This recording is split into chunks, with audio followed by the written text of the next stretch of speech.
Pessoal, vamos dar uma olhada aqui em hipertrofia e hiperplasia. Bom, retomando os conceitos, nós temos que hipertrofia é o aumento adquirido do tamanho de uma célula e, consequentemente, tecido ou órgão. Hiperplasia é o aumento do número dessas células. Lembrando sempre que nós estamos falando de processos adquiridos, tá? Então, ambos, processo adquirido, um processo ativo frente a um estímulo ou a uma agressão. Do ponto de vista de mecanismo, independente do fator que causa hipertrofia ou hiperplasia, isso envolve receptores de membrana, que podem ser tanto receptores mecânicos, como por exemplo integrinas, que são moléculas de adesão à matriz extracelular, quanto receptores de membrana, tanto para fatores de crescimento quanto outros tipos de agonistas, por exemplo, angiotensina, hormônios. O desfecho, tá, da ativação desses receptores de membrana será a ativação de vias de transdução de sinal, resultando em ativação de fatores de transcrição que vão levar à síntese de proteínas estruturais para que haja o aumento do tamanho da célula, ou se for aumentar o número de células, precisa ter essas proteínas estruturais para as células filhas. E também existe um feedback positivo nesse estímulo normalmente, levando à produção de mais fatores de crescimento, agonistas, que mantêm, que sustentam essa resposta. Tá? No caso da hipertrofia, a célula aumenta de tamanho, e na hiperplasia nós também vamos ter fatores de transcrição associados à mitose, tá? Ao aumento de número de mitoses. Então, todo conjunto de sinalização de hipertrofia, do ponto de vista celular, se a gente for retomando aquele conceito aquela classificação das células, pode ocorrer em qualquer tipo de célula. Tá? Tanto células permanentes quanto estáveis ou lábeis podem aumentar de tamanho. Tá? E o aspecto morfológico geral é que a gente vê uma célula maior, no caso aqui cardiomiócitos, mais largos, e a gente vai ver também aumento do núcleo. Então, para efeito comparativo, aqui nesse canto inferior esquerdo, a gente tem cardiomiócitos de tamanho normal e núcleo de tamanho normal. Então, a gente vê claramente que essas células estão aumentadas de tamanho. Então, tanto elementos estruturais quanto no núcleo. Tá? Uma consequência, do ponto de vista de coloração, é que o citoplasma dessas células também pode se tornar mais basofílico, porque a gente vai ter mais ácido nucleico no citoplasma participando ali da síntese proteica. O núcleo costuma ter cromatina mais frouxa também, porque a gente tem um aumento de transcrição de genes. Do ponto de vista morfológico geral, hipertrofia e hiperplasia levam ao aumento de peso e volume do órgão. Do ponto de vista microscópico, além do que a gente já viu, a gente também pode ter aumento de organela dentro da célula. Tá? Principalmente quando esse aumento está relacionado a um aumento de demanda funcional, a gente vai precisar de mais energia. Então, as células costumam ter mais mitocôndrias, por exemplo. E também pode haver aumento de material genético, principalmente quando a gente olha para células do tipo perene. Tá? Então, os cardiomiócitos sofrem o processo de poliploidia, que é o aumento do material genético. Mesmo a célula não dividindo, ela tem mais cromossomos no seu núcleo. As causas de hipertrofia e hiperplasia são, de maneira geral, essas quatro: aumento de demanda funcional, estímulo endócrino, nutrição e fatores mecânicos. Estímulo mecânico no tecido, independente de estar relacionado a aumento de demanda funcional ou não. Então, um exemplo clássico de aumento de demanda funcional é a hipertrofia do músculo esquelético. A gente vai para a academia para fazer isso, para ganhar massa muscular. Então, eu gosto muito desse exemplo, mostra o Arnold Schwarzenegger, na época que ele foi campeão de fisiculturismo, uma das primeiras vezes, mostrando aqui a massa muscular dele, tá? E essa aqui é uma foto dele quando ele era adolescente, 15, 16 anos, mostrando que ele tinha a estatura não era muito diferente do que a gente vê em muitos jovens dessa faixa etária. Tá? Então, o fato de ir lá levantar peso leva a esse aumento de massa muscular.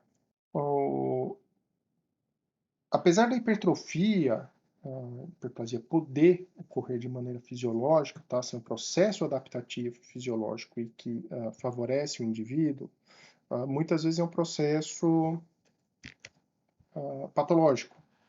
E o exemplo clássico que nós temos é o que ocorre no miocárdio na hipertensão arterial sistêmica.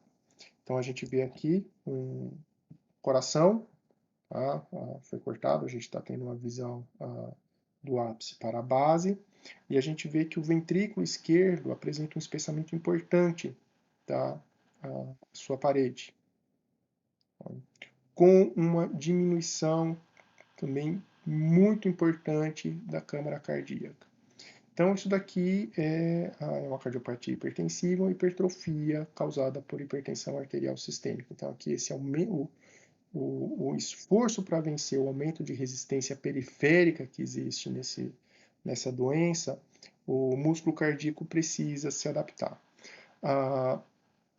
Isso aqui é uma condição que leva à exaustão do músculo cardíaco. Isso não tem momento de repouso, como ocorre para uma hipertrofia fisiológica do miocárdio em indivíduos que fazem atividade física, em atletas. E aqui a gente já consegue ver consequência disso, essas áreas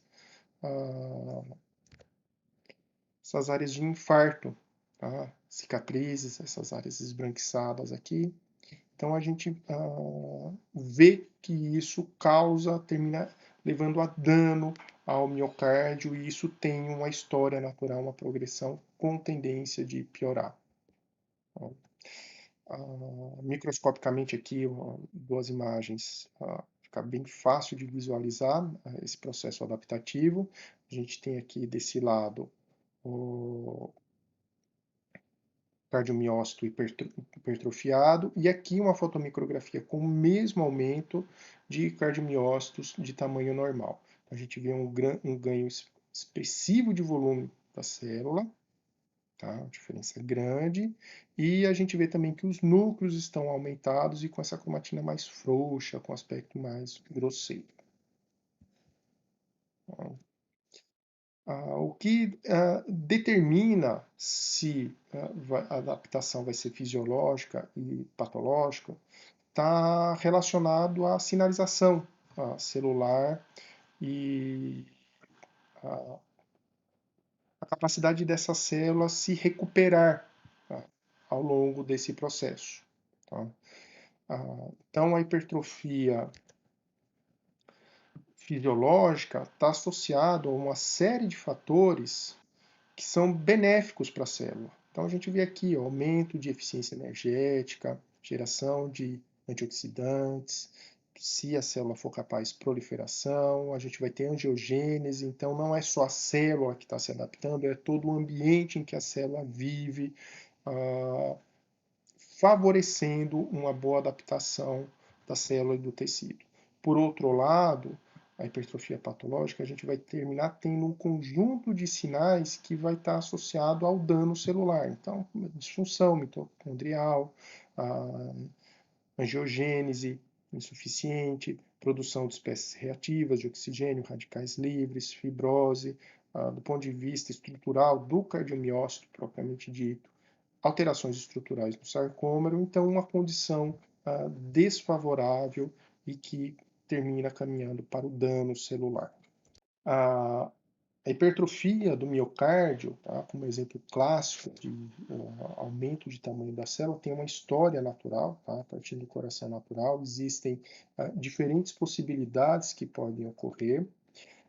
O quadro fisiológico é o que a gente vê aqui, tá, que é o exercício crônico e gravidez, mulheres grávidas, ao longo da gravidez o coração sofre com o processo hipertrófico. Então a hipertrofia fisiológica, o coração como um todo ele aumenta de tamanho. Não é só a câmara esquerda, a câmara direita também passa por esse processo de aumento. Do ponto de vista funcional, a gente não vai ter disfunção cardíaca. Do ponto de vista tecidual, não há fibrose. E o crescimento da célula segue um padrão de um ligeiro predomínio de crescimento no comprimento em relação à largura da célula. Quando a gente olha uma condição patológica, por exemplo, hipertensão crônica, ou estenose de válvula aórtica, são condições em que a sobrecarga ocorre no, apenas em um ventrículo, tá? No ventrículo esquerdo, nessa situação. E essa é uma situação contínua, tá? É diferente de um exercício físico em que o indivíduo tem um período de descanso, é diferente da gravidez, que é algo extremamente lento, tá? O aumento da sobrecarga no miocárdio e é um processo limitado, tá? Diferente da hipertensão, de uma estenose de válvula aórtica, esses são processos que muitas vezes não são limitados. Então, nessas situações, a gente tem dano celular, lesão celular, portanto, a gente vai ver fibrose no tecido com o passar do tempo. Isso pode ser acompanhado com a disfunção do coração e, do ponto de vista morfológico microscópico, existe um predomínio do crescimento em largura sobre o comprimento do cardiomiócito. Uma situação extrema de aumento de tamanho do coração é o que a gente chama de dilatação cardíaca, são as cardiopatias dilatadas. Tá? Isso aqui já representa uma alteração morfológica profunda devido à perda de cardiomiócitos, tá? A ocorrência de morte celular ao longo do tempo, levando a fibrose extensiva, tá? E uma disfunção cardíaca importante. E nessa situação, como o coração dilata, o que a gente vê é que existe um predomínio excessivo do crescimento da célula no seu comprimento em relação à sua largura. Coisa importante é que esses processos patológicos não são, a sua reversibilidade é muito limitada, tá? Aqui uma hipertensão no começo, que seja compensada no começo, tratada, a estenose de válvula aórtica no começo, que esse paciente passe por uma valvuloplastia, isso pode se reverter. O processo fisiológico é reversível. A mulher, depois que o filho nasce, a tendência do coração é voltar ao tamanho anterior. A mesma coisa exercício crônico. O indivíduo para de fazer, não existe mais aquela demanda, o coração diminui um pouco de tamanho. Existem alguns nomes para esses processos hipertróficos. Tá? O processo patológico, por ter um centro de crescimento aqui, é chamada de hipertrofia concêntrica, e a fisiológica é chamada de excêntrica, pois o coração cresce como um todo.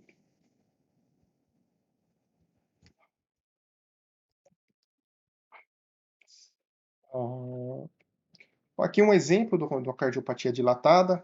Então, aquele coração que eu mostrei da cardiopatia hipertensiva, se um indivíduo tivesse sobrevivido, eventualmente, o que poderia ocorrer, desfecho, seria esse.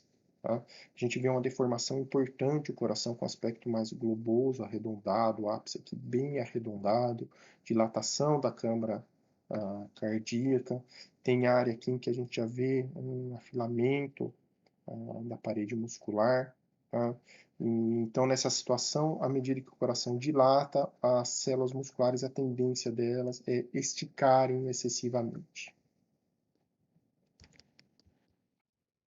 Aqui, microscopicamente, o que a gente observa, então, as células já não são mais tão largas, porém elas são mais compridas, e como existe morte celular, é comum a gente ver o interstício, o tecido conjuntivo, pedomísio, endomísio, mais exuberante, tá? Com o colágeno mais denso. Tá? Essa fibrose do miocárdio. Não só o ventrículo esquerdo pode sofrer a hipertrofia, o ventrículo direito também, quando o paciente tem hipertensão pulmonar, circulação pulmonar é uma circulação de baixa pressão, quando existe um aumento de pressão, esse ventrículo que é adaptado, tá aqui o ventrículo direito, ventrículo adaptado para pressão baixa, ele rapidamente sofre a hipertrofia, uma condição chamada cor pulmonale. Tá? Hipertrofia do miocárdio também pode ocorrer em algumas outras situações menos comuns. Então, anóxia em atitudes elevadas, tá? Devido à menor quantidade de oxigênio e constrição de artéria pulmonar. O coração precisa trabalhar mais, tá? Para compensar essa condição e manter a saturação de oxigênio. Então, o coração termina sofrendo hipertrofia. E também pós-infarto do miocárdio, se o paciente sobrevive, né, dependendo da extensão do infarto, do quanto de tecido cardíaco que o paciente perde, o coração pode sofrer uma hipertrofia compensatória. Então, o que nós observamos aqui nesse esquema, tá, uma área que foi perdida, para compensar a perda dessa área, o coração termina sofrendo hipertrofia. Acho que isso nem sempre é um processo eficiente, tá? Às vezes existe uma disfunção, o coração não recupera a sua função normal e com o tempo, o comprometimento da circulação pulmonar também, o lado direito também termina sendo comprometido, sofrendo hipertrofia. Estímulo endócrino, uma situação clássica, tá, fisiológica, é a gestação, a gravidez. A gente vê aqui, nesse painel, aqui macroscopicamente, um útero normal e um útero gravídico. A gente vê que o útero é visível, o útero aumenta muito de tamanho. E aqui a gente tem dois processos ocorrendo, tá, que se sobrepõem. A gente tem tanto hiperplasia quanto hipertrofia. O músculo liso normal, que a gente vê aqui nessa fotomicrografia, painel central, num primeiro momento ele sofre hiperplasia por efeito hormonal, mas eventualmente o que a gente vê é hipertrofia das células musculares lisas. Isso vai ocorrer a partir do segundo trimestre, por estímulo mecânico, tá, do crescimento do feto. E a gente vê aqui que as células têm muito mais citoplasma do que antes da gestação. Uma condição clássica que leva à hiperplasia ocorre nos homens por efeito hormonal, que é a hiperplasia prostática benigna, tá? Um termo um pouco caindo em desuso, mas que a gente ainda vê por aí, porque por ser hiperplasia, por definição, é um processo benigno. Então, por ação hormonal, com o passar dos anos, com o envelhecimento do homem, normalmente a partir dos 50 anos de idade, já é comum ser observado, a próstata aumenta de tamanho.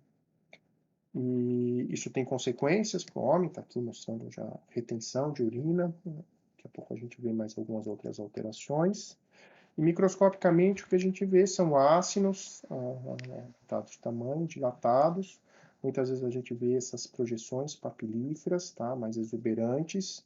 Isso tem na próstata normal, mas são pequenininhas, não se projetam de maneira tão excessiva. E também a gente vê um aumento no estroma do número de células. Então, o tecido conjuntivo de sustentação também apresenta alteração. O mecanismo que ocorre é devido ao aumento de produção, com o passar do tempo, de dihidrotestosterona nos homens. Essa enzima, 5-alfa-redutase, converte testosterona em dihidrotestosterona. Isso ocorre nas células, nos fibroblastos do tecido conjuntivo de sustentação, do estroma, da próstata. E essa dihidrotestosterona terá um efeito parácrino ali nas células epiteliais e também um efeito autócrino na própria célula estromal, levando à produção de fatores de crescimento, tá? Tendo como consequência aumento dessas duas populações celulares.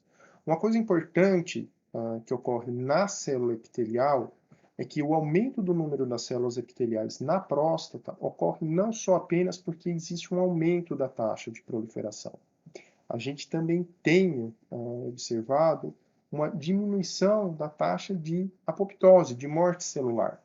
Então, a gente tem mais células senescentes, velhas, naquele epitélio glandular. Então, o aumento do número de células na hiperplasia prostática, a gente tem um desequilíbrio importante aí no balanço normal que existe entre proliferação e morte celular, mantendo a população normal. Aqui a gente tem não só o aumento da proliferação, mas também a diminuição da taxa de morte celular.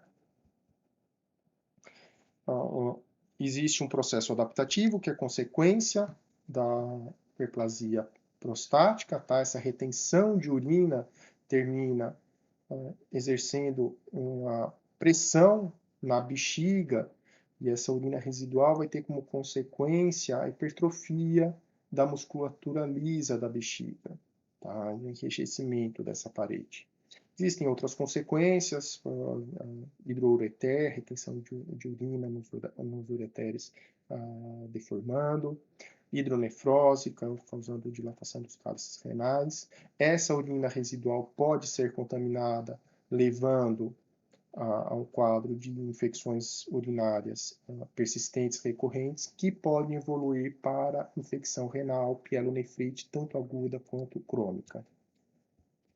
Então, alguns outros exemplos de estímulo endócrino, então medula óssea e pele. Medula óssea, quando o indivíduo tem um processo infeccioso, precisa de mais leucócitos, a gente pode observar uma hiperplasia reacional da medula óssea para produzir mais células de defesa. E a psoríase é uma doença autoimune, onde anticorpos contra as células da epiderme, do epitélio pigmentoso estratificado da pele, estimulam o aumento de proliferação dessas células. Então, essas duas fotomicrografias têm o mesmo aumento. A gente vê aqui a epiderme normal e aqui a epiderme na psoríase. A gente vê um aumento expressivo aqui do número de células. Nutrição, comer muito. A gente sabe que vai ganhar tecido adiposo, tá? Isso é um processo de hipertrofia, o aumento dos adipócitos armazenando lipídios, tá? Mas comer muito também, dependendo do indivíduo, vai estar associado ao aumento de síntese proteica. Então, o nosso amigo aqui, lutador de sumô, ele não é só gordo, ele é forte também, ele tem massa muscular. Tá? E o nosso amiguinho aqui, se ele se exercitar e se alimentar direito, ele eventualmente pode ficar desse tamanho. Fatores mecânicos, uma situação que pode ser usada do ponto de vista terapêutico. Tá? Existem condições patológicas de fator mecânico que induzem hiperplasia. Por exemplo, na cavidade bucal, uma prótese mal adaptada, causando um trauma constante na mucosa, além de machucar, pode causar uma hiperplasia da mucosa oral. Mas aqui é um exemplo de usar essa capacidade das células proliferarem, de aumentar a taxa de proliferação para poder fazer uma intervenção terapêutica. Então, esse garotinho aqui nasceu com uma lesão, tá, um nervo congênito. Isso aqui é uma lesão que pode sofrer transformação maligna, se transformar no câncer. Isso precisa ser retirado e é uma lesão muito grande, muito extensa. Então, o cirurgião não pode simplesmente retirar essa lesão e deixar uma área cruenta. Precisa cobrir com o tecido. E simplesmente nessa situação aqui, tá, não existe tecido para puxar e recobrir uma área tão grande. Então, o que é feito? São colocados chamados expansores de tecido por baixo da pele, né? E esses expansores são preenchidos aos poucos com soro, e à medida que o volume aumenta, vai expandindo o tecido. Tá? Então, esse excesso de tecido depois é usado para recobrir essa área aqui. Então, é feita a cirurgia para retirar e é feito o reposicionamento. Isso é utilizado rotineiramente, cirurgia plástica, reconstrução de mama, após mastectomia, a técnica é a mesma. Então, é um uso terapêutico aí de um processo adaptativo celular.